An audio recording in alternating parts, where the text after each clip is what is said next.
Hello दोस्तों, नमस्कार। मैं हूं पंकज। एक बार फिर से आपके अपने YouTube channel the select sponsored by education.com coaching institute में हम आपका स्वागत करते हैं। हम लोग इतिहास पढ़ रहे थे और इतिहास की क्लास में जैन धर्म हम लोगों ने स्टार्ट कर दिया था। आपको जैन धर्म की फर्स्ट वीडियो मिल गई होगी, तो आज हम जैन धर्म का सेकंड पार्ट देखेंगे। सब लोग अपनी कॉपी में हेडिंग लगा लीजिए, जैन धर्म पार्ट 2। हम लोग पिछली वीडियो में यहाँ तक देखे थे कि जैन धर्म में जो पहला मतभेद होता है, पहला मतभेद महावीर स्वामी के जीवन काल में ही उनके दामाद जमाली से होता है। जबकि हम अगर इसका ये तुलना बौद्ध धर्म से करें तो बौद्ध धर्म में कोई भी मतभेद गौतम बुद्ध की मृत्यु के बाद ही होता है, जबकि जैन धर्म ऐसा धर्म है जिसके प्रणेता यानी जिसको हम कहते हैं जैन धर्म के वास्तविक संस्थापक महावीर स्वामी, तो उनके जीवन काल में ही उनके दामाद, जैसा कि आपको पिछली वीडियो में हमने बताया भी था कि उनके दामाद ही उनके पहले शिष्य थे और पहले ऐसे व्यक्ति भी थे जो जैन धर्म की मुख्य शाखा से अलग हुए थे। तो यहाँ से हम अपने वीडियो को आगे कंटिन्यू करते हैं। चलिए आगे बढ़ते हैं। हमने ये कहा था कि जैन धर्म से जब जमाली अलग हो जाते हैं तो जमाली जो अलग होकर एक नया सिद्धांत लेके आते हैं, एक नई शाखा का उदय करते हैं जिसका नाम है बहुव्रतवाद। तो आपके एग्जामों में ये सवाल खूब पूछा गया है कि बहुव्रतवाद नामक सिद्धांत के प्रणेता कौन थे, तो आपको बताना होगा जमाली थे। जमाली कौन थे? महावीर स्वामी के दामाद थे। आगे बढ़िएगा। देखिए, महावीर स्वामी की जब मृत्यु हो जाती है तो महावीर स्वामी की मृत्यु के बाद जम्बू, नाम याद रखिएगा, जम्बू जैन धर्म का प्रमुख बनता है। अब जम्बू से आपके एग्जामों में सवाल नहीं आते हैं, न इसके विषय में आपको कहीं डिटेल में जानकारी उपलब्ध हो पाती है, लेकिन हाँ, जम्बू के बाद जो भी जैन धर्म के प्रमुख बनते हैं उनका नाम है भद्रबाहु, और भद्रबाहु से सवाल आपके एग्जाम में खूब पूछे जाते हैं।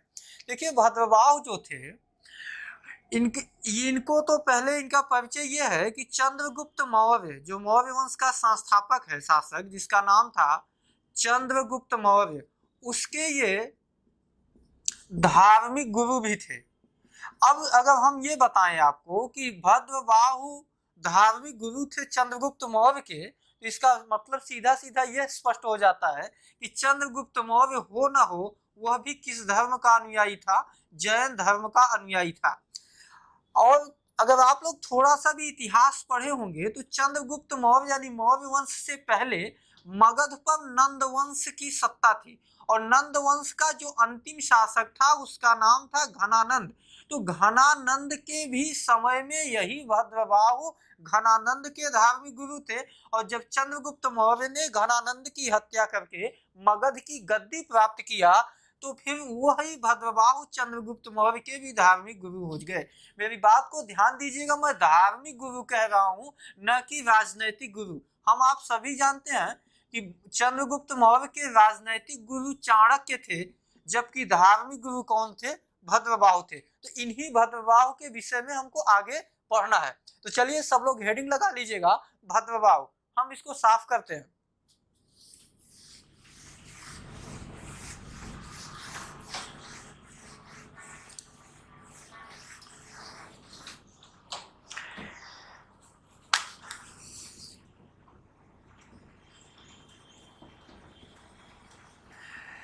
भद्रबाहु चंद्रगुप्त मौर्य के राजनैतिक गुरु थे, चंद्रगुप्त मौर्य के स्वामी धार्मिक गुरु थे।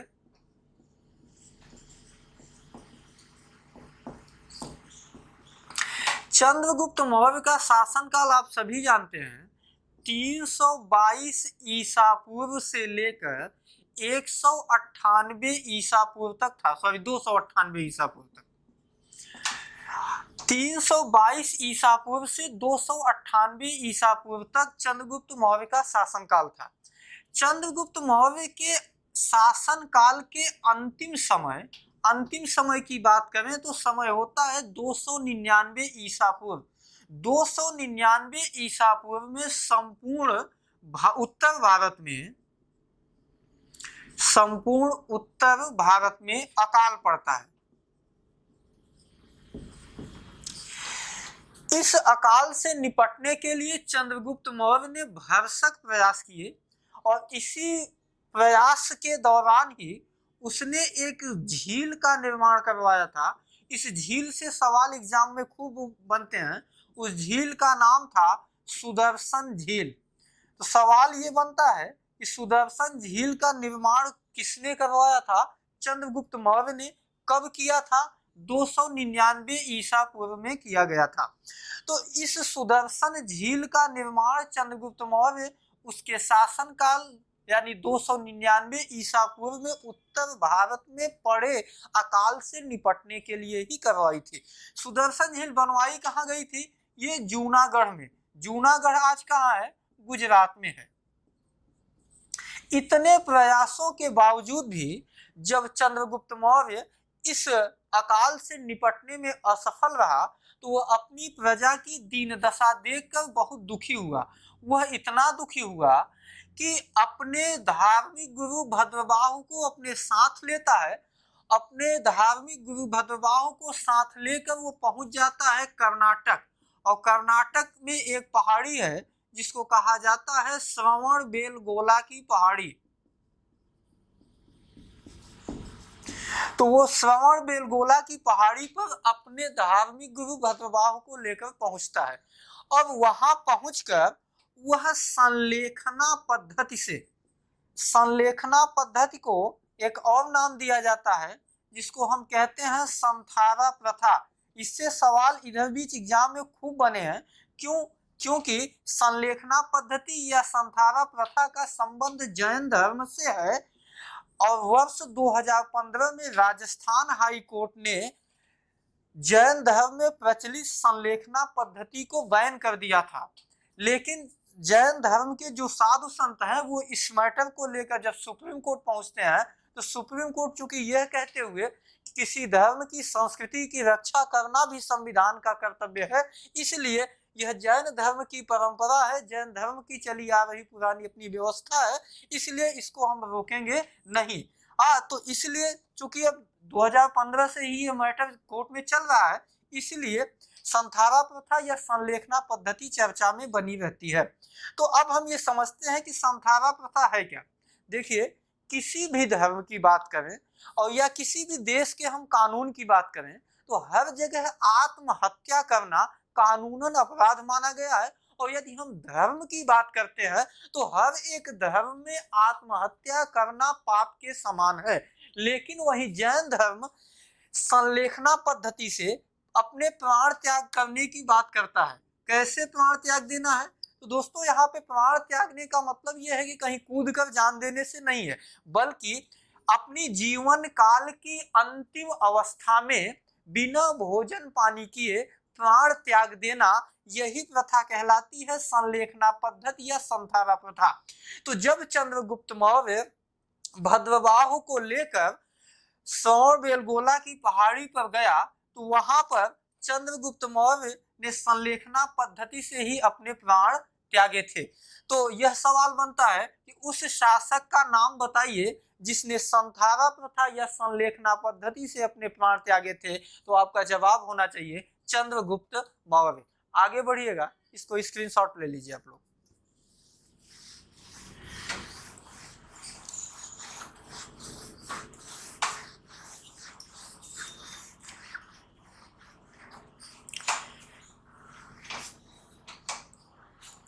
देखिए, जब भद्रबाहु और चंद्रगुप्त मौर्य श्रवणबेलगोला की पहाड़ी पर गए तो चंद्रगुप्त मौर्य ने अपनी सत्ता अपने पुत्र बिंदुसार को सौंप कर गया।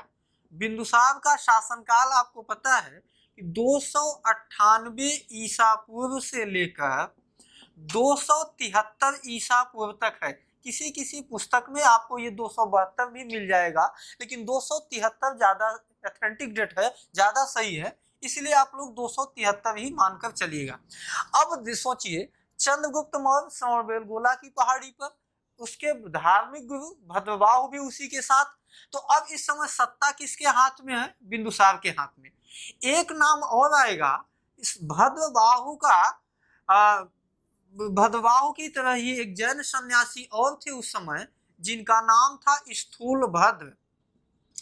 स्थूलभद्र भद्रबाहु की अनुपस्थिति में जो भी मगध की राजधानी पाटलिपुत्र में जैन धर्म के अनुयायी थे, उन अनुयायियों को अलग कर लिया। इसका कहने का मतलब यह है कि जैन धर्म की जो मुख्य धारा थी, जिसके अभी तक प्रमुख भद्रबाहु थे, जब भद्रबाहु की अनुपस्थिति में स्थूलभद्र ने जैन धर्म के अनुयायियों को या अपने सपोर्टर्स को लेकर वो अलग हो गए, और अलग होने के बाद जैन धर्म की एक अन्य संप्रदाय की स्थापना किया, जिसको कहा जाता है श्वेतांबर।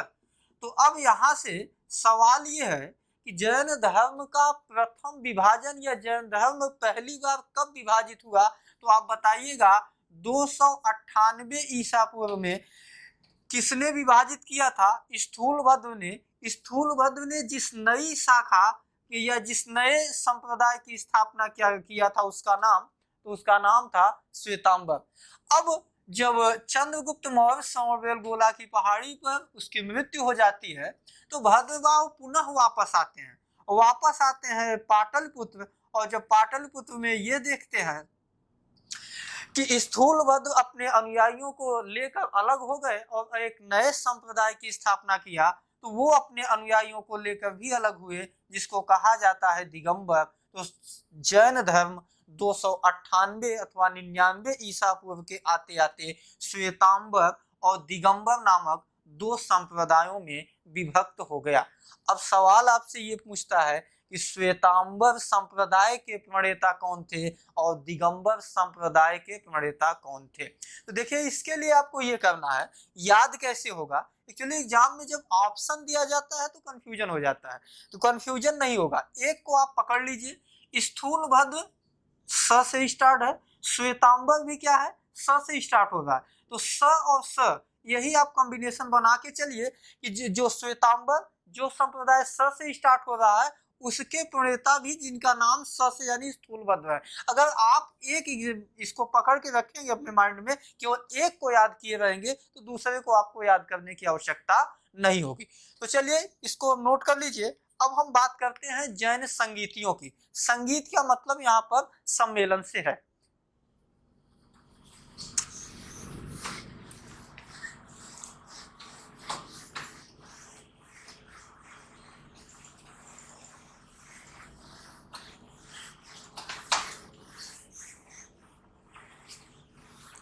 आप सभी लोग हेडिंग लगा लीजिएगा, जैन संगीतियां।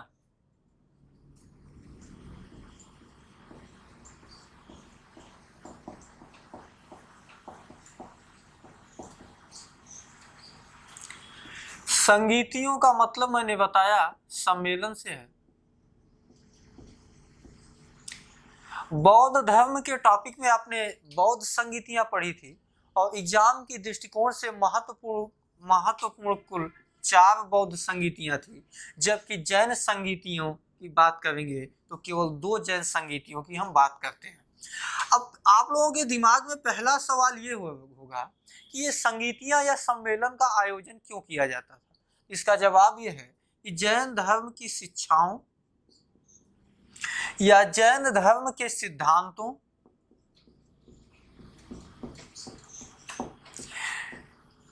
या जैन धर्म के दर्शन, इनको आम लोगों तक पहुंचाने के उद्देश्य से ही ऐसा किया जाता था। इसको हम दूसरी लैंग्वेज में या दूसरी भाषा में कहें तो जैन धर्म के प्रचार प्रसार के उद्देश्य से ही जैन धर्म के इतिहास में अब तक 2 बड़ी जैन संगीतियों का आयोजन किया जा चुका है। तो हम पहली जैन संगीत और दूसरी जैन संगीत देख लेते हैं, और हर एक जैन संगीत से पहले आपको समय, यानी प्रथम जैन संगीत का समय कब हुई थी? प्रथम जैन संगीत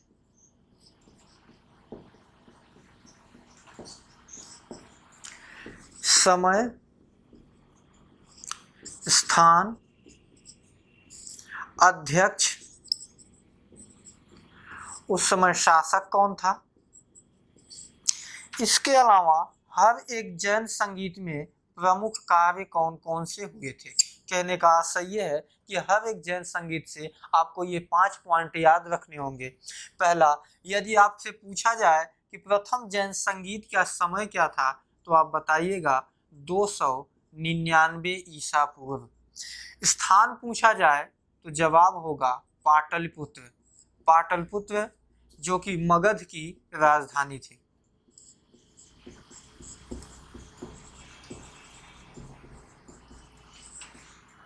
अगला है अध्यक्ष। अध्यक्ष पूछे तो आप बताइएगा स्थूलभद्र, क्योंकि अभी हमने आपको एक कहानी बताई कि जब भद्रबाहु चंद्रगुप्त मौर्य को लेकर श्रवणबेलगोला की पहाड़ी पर गए थे, तो उस समय राजधानी में स्थूलभद्र ही उपस्थित थे। तो उन्होंने अपने अनुयायियों को लेकर जिस श्वेतांबर संप्रदाय की स्थापना किया था, तो उस समय हुई जैन संगीत की अध्यक्षता स्थूलभद्र ने ही किया था। शासक कौन था उस समय? देखिए, शासक आप कहने के लिए तो कह सकते हैं बिंदुसार, लेकिन बिंदुसार एग्जाम में अगर या कोई भी आयोग सही आंसर नहीं मानते, क्योंकि मैंने आपको अभी बताया था कि चंद्रगुप्त मौर्य का शासनकाल 298 ईसा पूर्व तक था। यानी वो 299 ईसा पूर्व में दक्षिण भारत तो चला गया था, लेकिन उसकी मृत्यु होती है 298 ईसा पूर्व में। जब उसकी मृत्यु होती है तभी बिंदुसार गद्दी पर बैठता है, भले ही वो सत्ता को संभाल रहा था। इसलिए यहाँ पर आप बिंदुसार जवाब मत दीजिएगा, नहीं तो ये गलत हो जाएगा, क्योंकि आप लोगों के दिमाग में ये चल रहा होगा कि चंद्रगुप्त मौर्य तो चला गया था। नहीं, शासक चंद्रगुप्त मौर्य ही माना जाता है।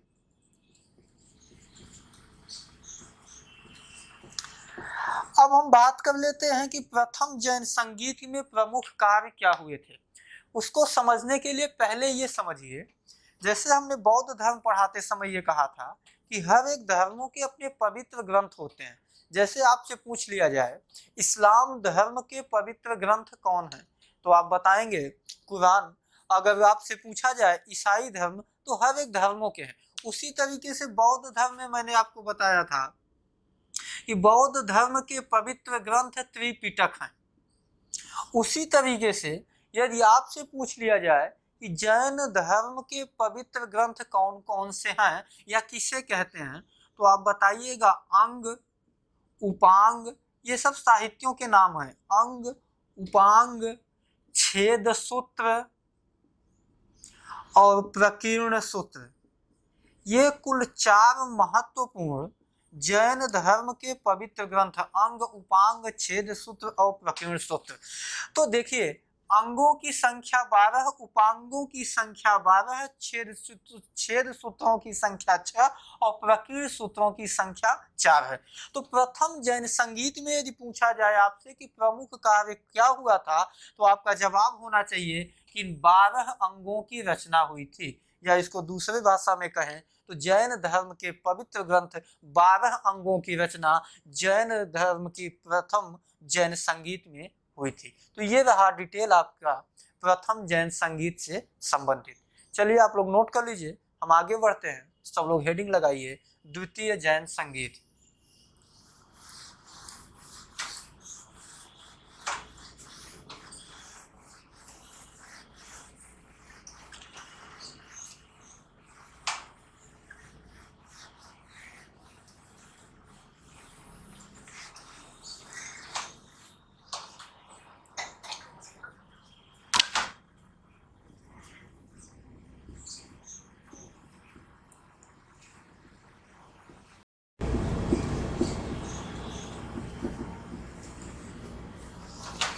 द्वितीय जैन संगीत का समय हम देखेंगे,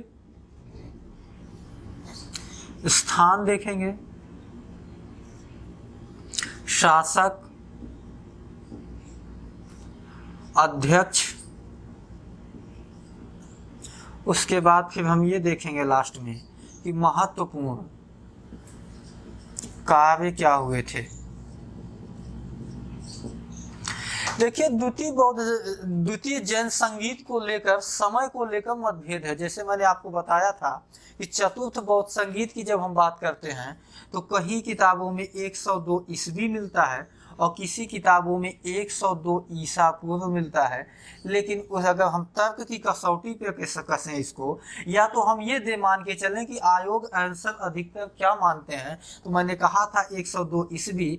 ऐसा इसलिए था क्योंकि मैंने कहा था कि चतुर्थ बौद्ध संगीत का आयोजन कनिष्क के शासनकाल में हुआ था, और कनिष्क का शासनकाल 78 ईस्वी से लेकर 105 ईस्वी तक था, न कि ईसा पूर्व में। यदि हम ये मान लें कि कनिष्क के ही शासनकाल में चतुर्थ बौद्ध संगीत का आयोजन हुआ था, तो फिर उसका शासनकाल ईसा पूर्व में नहीं था बल्कि ईस्वी में था। इसलिए हमको 102 ईस्वी मानना पड़ता है चतुर्थ बौद्ध संगीत का।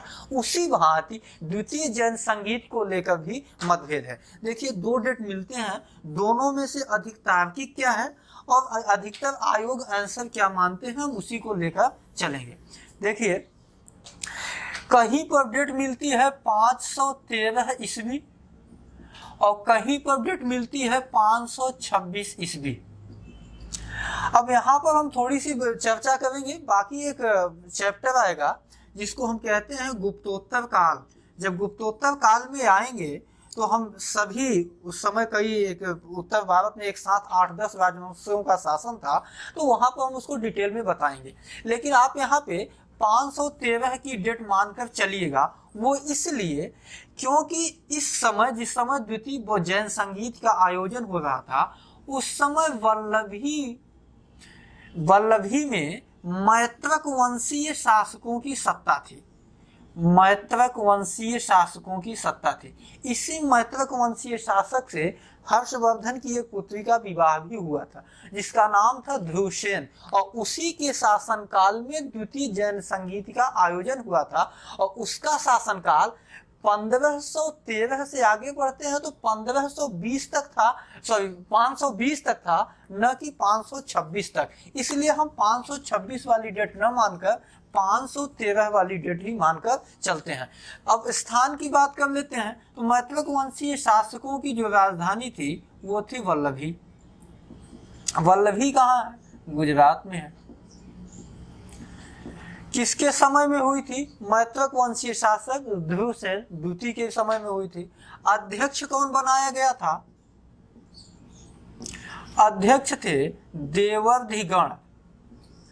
प्रमुख कार्य, अब जब मैंने बता दिया कि पहली जैन संगीत में 12 अंगों की रचना हुई थी, तो अब बचे कौन कौन से हैं? 12 उपांग,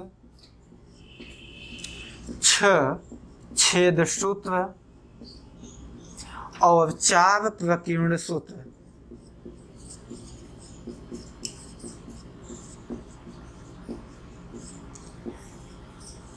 इनकी रचना हुई थी द्वितीय जैन संगीत में। तो ये आप लोगों का दोनों जैन संगीतियों से संबंधित सवाल जितने एग्जाम में पूछे जाते हैं उतने हो गए हैं। अब हम थोड़ी सी चर्चा ये कर लेते हैं कि जैन धर्म के महत्वपूर्ण सिद्धांत कौन कौन से हैं। जैसे कहा जाता है कि जैन धर्म का मानना, जैन धर्म अनिश्वरवादी है और अनात्मवादी है। इसका मतलब है कि वह ईश्वर को नहीं मानता है, आत्मा को भी नहीं मानता, लेकिन कर्म में विश्वास करता है, प्रकृति को में विश्वास करता है। इसके अलावा जैन धर्म के त्रिरत्न कौन कौन से हैं, त्रिरत्नों की व्याख्याएं क्या हो सकती हैं या क्या होती हैं, इसके आगे हम देखेंगे। फिर चतुर्याम शिक्षा, फिर किस तरीके से वह चतुर्याम शिक्षा पंच महाव्रत में तब्दील हो जाती है या बदल जाती है। तो चलिए आप सब हेडिंग अब लगा लीजिए, जैन धर्म के सिद्धांत।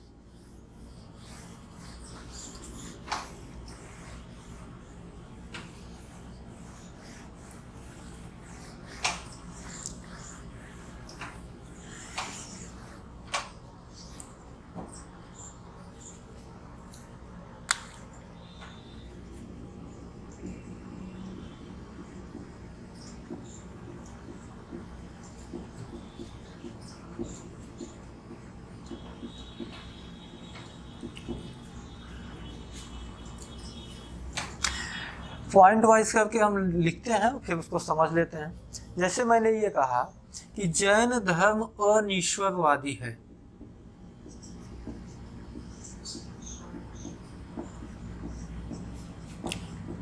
इसका आशय ये होता है कि जैन धर्म के अनुयायी ईश्वर में विश्वास नहीं रखते हैं।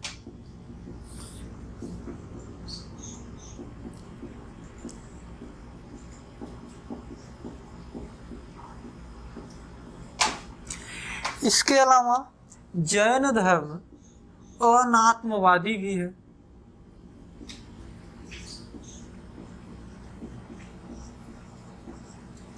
आशय इसका यह हुआ कि आत्मा जैसी कोई चीज है इसमें वो विश्वास नहीं करते, आत्मा में विश्वास नहीं करते।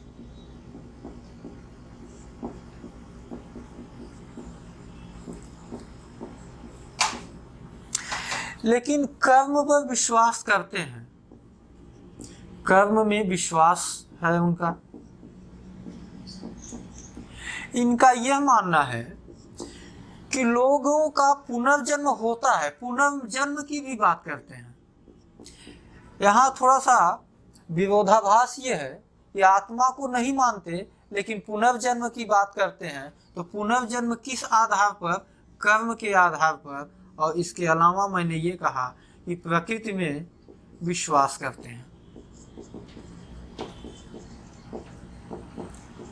मैं यहाँ एक क्वेश्चन लिखता हूँ, उस क्वेश्चन से ये बताने की कोशिश करूँगा कि जैन धर्म की प्रकृति क्या है। जैसे आपसे पूछा जाए सवाल में कि जैन धर्म की प्रकृति है, नेचर क्या है, किस नेचर का है, प्रकृति है। ऑप्शन ए निम्न मार्गी, ऑप्शन बी उत्कृष्ट मार्गी,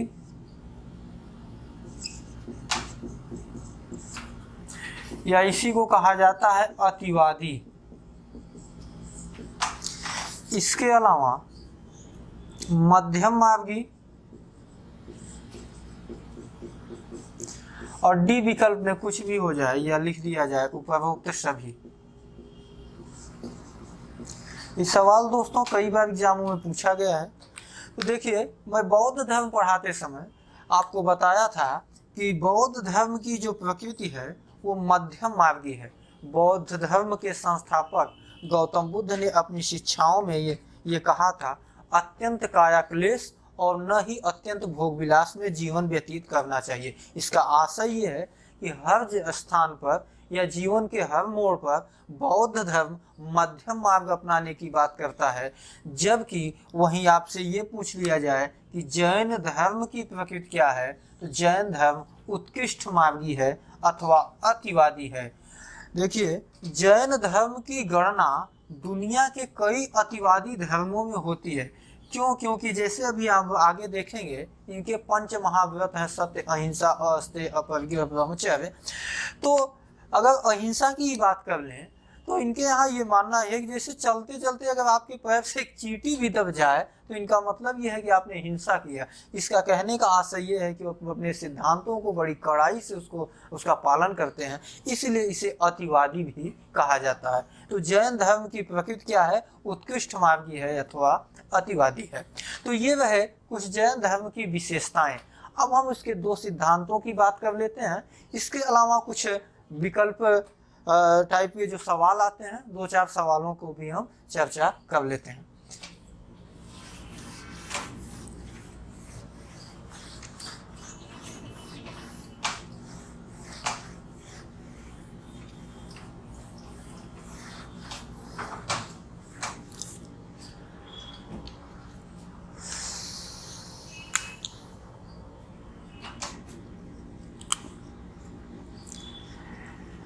जैन धर्म का जो मूल आधार है वो है त्रिरत्न।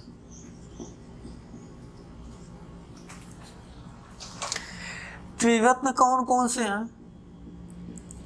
नंबर 1 सम्यक ज्ञान, नंबर 2 सम्यक दर्शन और नंबर 3 है सम्यक चरित्र।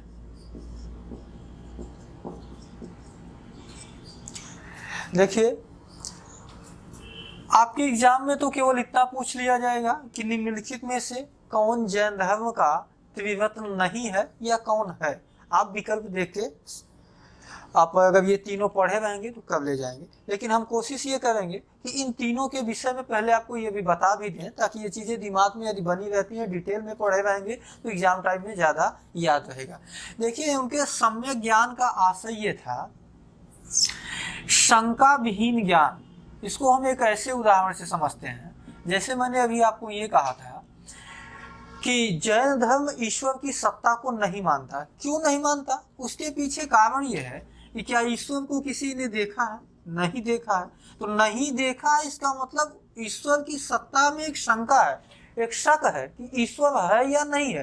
तो आप ऐसे ज्ञान को कंठस्थ करिए, आप ऐसे ज्ञान को मानकर चलिए जो पूर्णतः शंका विहीन हो। इन्हीं आधारों पर जो आत्मा को नहीं मानता या ईश्वर को नहीं मानता, तो जैन धर्म के ईश्वर और आत्मा को न मानने का आधार यही है। जबकि यहाँ पर सम्यक ज्ञान का मतलब यही है कि शंका विहीन ज्ञान, ऐसा ज्ञान जिसमें किसी तरीके का कोई शंका या कोई शक न हो। अगला चलते हैं, सम्यक दर्शन। सम्यक दर्शन का आशय है वास्तविक ज्ञान से। वास्तविक ज्ञान का मतलब यहाँ पर यह है जो कुछ भी संसार में दिख रहा है वही वास्तविक है या वही सत्य है, वही सम्यक दर्शन है। इसके अनुसार, जैन धर्म के अनुसार। तीसरा है सम्यक चरित्र। इसको समझने के लिए एक शब्द आपको समझना होगा, समभाव। समभाव का आशय क्या है? समभाव का आशय यह है कि समान भाव या समान आचरण। समान भाव या समान आचरण।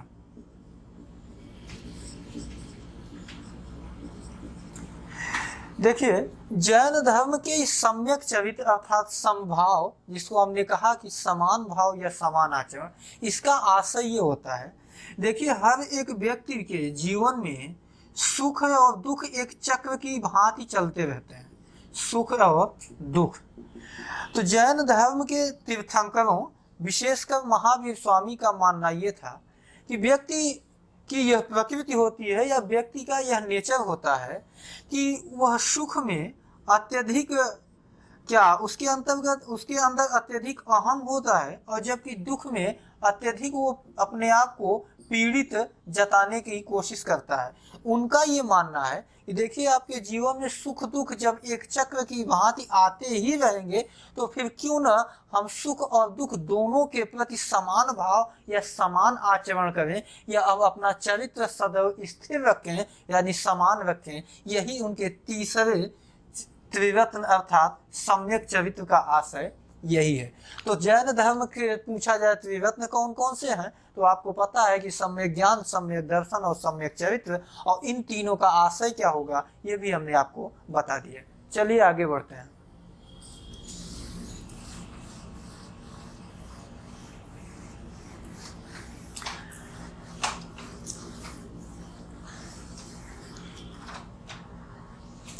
किसी भी चैप्टर को आप समझने के लिए पिछली वीडियो को अवश्य देखें, क्योंकि देखिए, जैसे हम आज ही पढ़ा रहे हैं आपको जैन धर्म का सेकंड लेक्चर हम आगे चल रहा है। इसका मतलब यह है कि यदि आप पहला लेक्चर नहीं देखे रहेंगे तो सेकंड वाला समझ में तो आएगा, लेकिन पूरी तरीके से क्लियर नहीं होगा। क्यों? क्योंकि ऐसे सोचिए, जैसे मैंने पिछले लेक्चर में ये बता दिया था कि जैन धर्म में कुल 24 तीर्थंकर हुए थे। इन 24 तीर्थंकरों में से जो 23वें तीर्थंकर और जो 24वें तीर्थंकर थे, इन्हीं को ऐतिहासिक माना जाता है। बाकी जो 22 हैं उनको पौराणिक माना जाता है, उनका जिक्र कहानियों में मिलता है, उनका कोई साक्ष्य नहीं मिलता है। तो जब 23वें और 24वें तीर्थंकर ही ऐतिहासिक हैं, तो जीवन परिचय की जब बात आएगी तो केवल 23वें तीर्थंकर पार्श्वनाथ और 24वें तीर्थंकर महावीर स्वामी का जीवन परिचय आपको पढ़ने के लिए मिलेगा। जबकि हम ऋषभदेव की बात करें, जिसको आदिनाथ भी कहा जाता है, वहां से लेकर हम 22वें यानी अविष्टनेम तक आते हैं, तो उनके विषय में कोई ऐतिहासिक साक्ष्य नहीं मिलता। हाँ, बस इतना मिलता है कि पहले तीर्थंकर ऋषभदेव और 22वें तीर्थंकर अविष्टनेम, इन दोनों का उल्लेख ऋग्वेद में भी है। इसी आधार पर यह मान लिया जाता है कि जैन धर्म का अस्तित्व वैदिक काल में भी था। क्यों? क्योंकि ऋग्वेद में उसका उल्लेख, उनके 2 तीर्थंकरों का उल्लेख है। ये सारी चीजें हम पिछली वीडियो में बता दिए थे। अब हम आपको आगे लेके चलते हैं। आगे चलने का आशय यहाँ पर यह है कि 23वें तीर्थंकर जो पार्श्वनाथ थे, उन्होंने जैन धर्म में 2 काम किया था। जैन धर्म से में उन्होंने जो शिक्षाएं हैं उनकी 2 बड़ी महत्वपूर्ण हैं। नंबर 1 ये है कि पार्श्वनाथ ही पहले ऐसे तीर्थंकर हुए थे जिन्होंने जैन धर्म में महिलाओं को प्रवेश दिया था। ये आपको पिछली वीडियो में हमने बताया था कि जैन धर्म में महिलाओं को प्रवेश देने वाले पहले तीर्थंकर कौन थे? पार्श्वनाथ थे।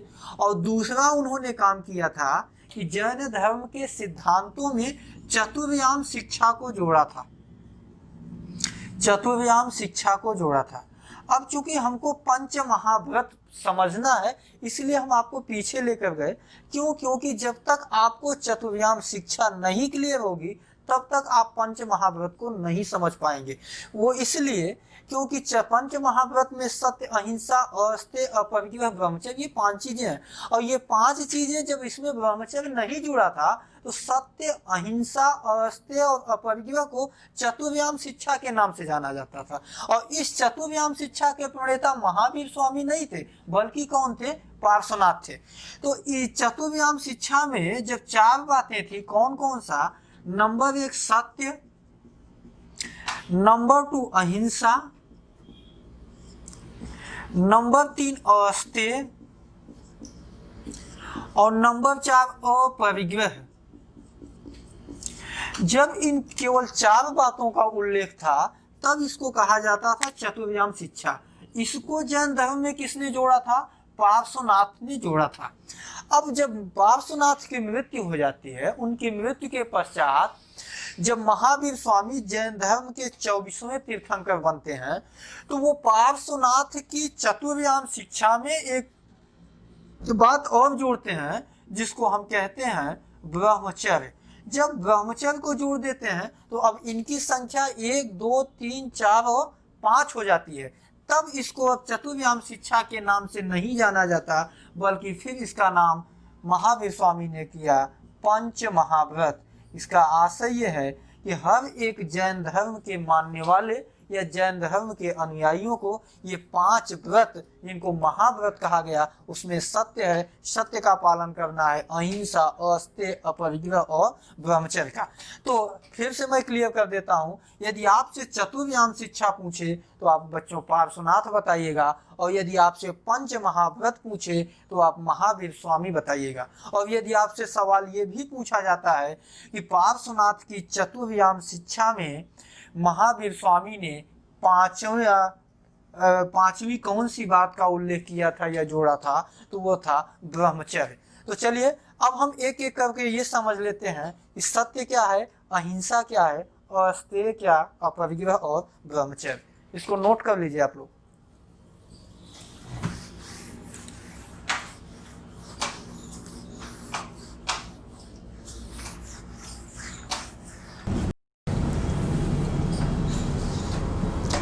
देखिए, हमने आपको सत्य भी बता ही दिया था कि ऐसा कुछ भी जो बिल्कुल शंका विहीन हो, जो दिख रहा है वही सत्य है। आगे दूसरी बात हम करते हैं अहिंसा की। अहिंसा का आशय ये होता है कि किसी भी प्राणी या किसी भी जीव को नुकसान न पहुंचाना, किसी भी तरीके से नुकसान न पहुंचाना। यदि आप उसको किसी भी तरीके से नुकसान पहुंचा रहे हैं तो आप हिंसा कर रहे हैं, जबकि आप नुकसान नहीं पहुंचा रहे हैं तो अहिंसा है। तो सत्य हो गया अहिंसा। अगला है अस्तेय।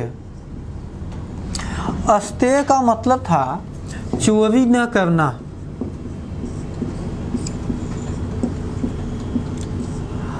अगला है अपरिग्रह।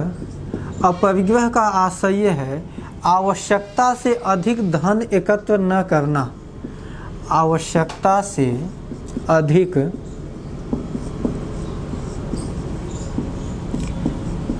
धन एकत्र न करना। और लास्ट है ब्रह्मचर्य। ब्रह्मचर्य का आशय है विपरीत लिंग के प्रति आकर्षण का भाव न रखना। आकर्षण का भाव न रखना, ये है जैन धर्म से संबंधित पंच महाव्रत। तो इसको नोट कर लीजिए। अब हम 2-4 सवाल भी बात कर लेते हैं जो लेक्चर के समय नहीं आए हैं लेकिन एग्जाम में पूछा जाता है। जैसे आपसे ये पूछ लिया जाए कि स्यादवाद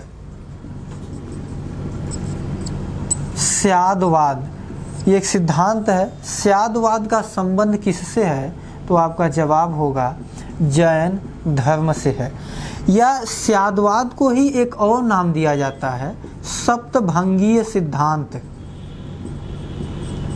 सप्तभंगीय सिद्धांत, तो सप्तभंगीय सिद्धांत का भी संबंध किससे है? जैन धर्म से है। और यदि अब आपसे ये पूछ लिया जाए आगे कोई सवाल दूसरा, जैसे जातक कथाओं का संबंध किससे है? तो जातक कथाओं का संबंध दोस्तों जैन धर्म मत बताइएगा, बौद्ध धर्म बताइएगा। मैं यहाँ पर इसलिए बता रहा हूँ क्योंकि आपका ये चैप्टर अलग नहीं है, जैन और बौद्ध दोनों एक ही हैं। हाँ, चूँकि थोड़ा सा बीच में लंबा गैप हुआ है इसलिए हम दोनों को कंपैरिजन करके देखते हैं। तो जातक कथाओं का संबंध बौद्ध धर्म से है, वहीं सप्तभंगीय सिद्धांत का संबंध जैन धर्म से है। अब सवाल आपसे ये पूछा जाता है कि जातक कथाओं में उल्लेख क्या है, किस बात का उल्लेख है? तो देखिए, जातक कथाओं में उल्लेख है गौतम बुद्ध के पूर्व जन्मों की कहानियाँ। पूर्व जन्म यानी कि जब वो उनका जन्म सिद्धार्थ के रूप में नहीं हुआ था तो उसके पहले की कहानियों का उल्लेख जातक कथाओं के रूप में मिलता है। इसको नोट करिए, फिर हम साफ करके आगे बढ़ते हैं।